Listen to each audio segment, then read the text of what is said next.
days, 7 nights, 1 city. I just got back from a week-long trip to Kuala Lumpur, and let me tell you, you don't need a luxury budget to have an incredible time in Malaysia.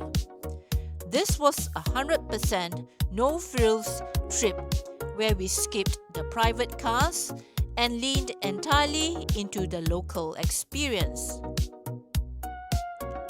But is it actually possible to navigate one of Southeast Asia's busiest hubs using only buses and trains without losing your mind? And can a $40 a night hotel actually be comfortable?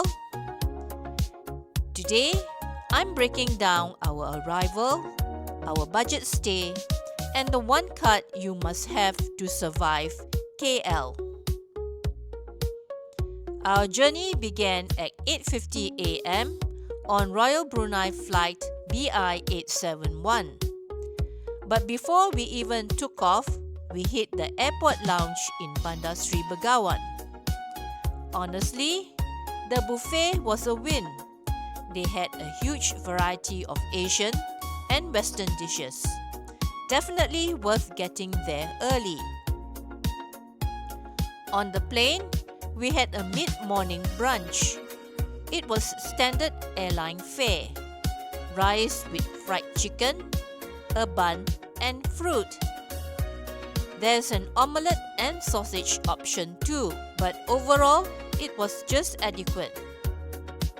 We landed at KLIA Terminal 1 around 11 a.m.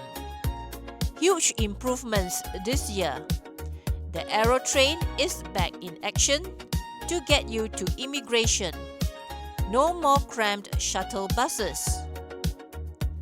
I had a bit of a hiccup with my passport at the e-gates.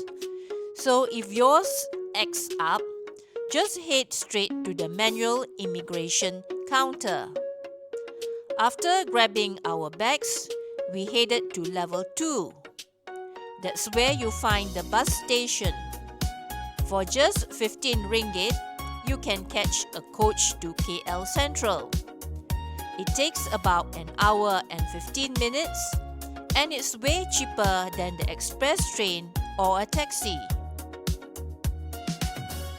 From KL Sentral, it's a quick 5-minute walk to our home for the week, Summerview Hotel in Brickfields. At around 40 Brunei dollars, approximately 130 ringgit a night, this is the definition of no frills. Room 606 was basic. You get 1 towel each, no slippers, no fridge, and no hairdryer, though you can ask for one at the desk. I'm glad I brought my own slippers and face towels. If you just need a clean, safe spot to sleep that's central to everything, this 3-star spot does the job.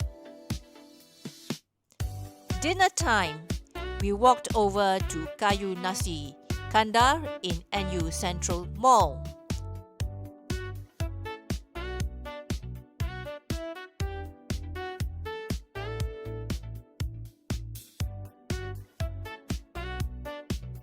We went for the classics, nasi biryani, telur dadah, omelette, tandoori chicken, and sotong goreng, fried squid.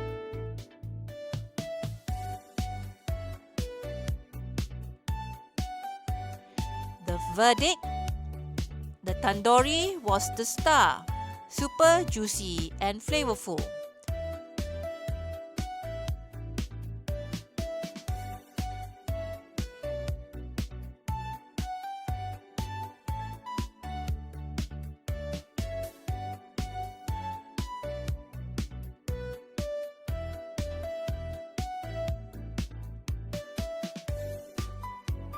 The biryani was decent.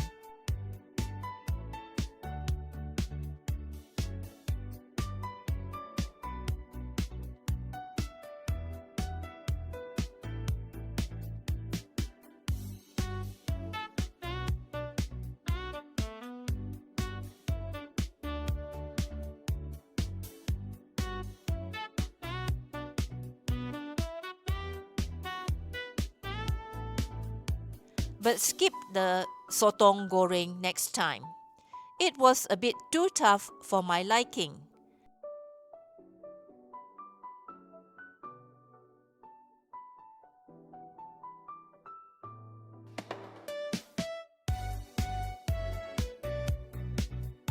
Still, a solid first meal to kick off the trip. The most important thing we did on day 1, buying a touch and go card. You can get these at NU Sentral or major stations. This card is your golden ticket. You just tap and go for the monorail, LRT, MRT, KTM commuter, and even the local buses. No more fumbling for coins or standing in line for tokens. If you're doing KL on a budget, this is non-negotiable. Now that we've settled and filled up, the real adventure begins. In the next part of this series, I'm going to show you exactly how we use this card to reach the hidden gems of the city for just a few ringgit. KL doesn't have to be expensive. By choosing a strategic location like Brickfields and using the world-class public transport, you save a fortune that you can spend on. Well, more tandoori chicken. Are you a no-frills traveler, or do you prefer the luxury life? Let me know in the comments. If you found these arrival tips helpful, smash the like button and subscribe for the rest of my 8-day Malaysia itinerary. See you in the next one. Bye!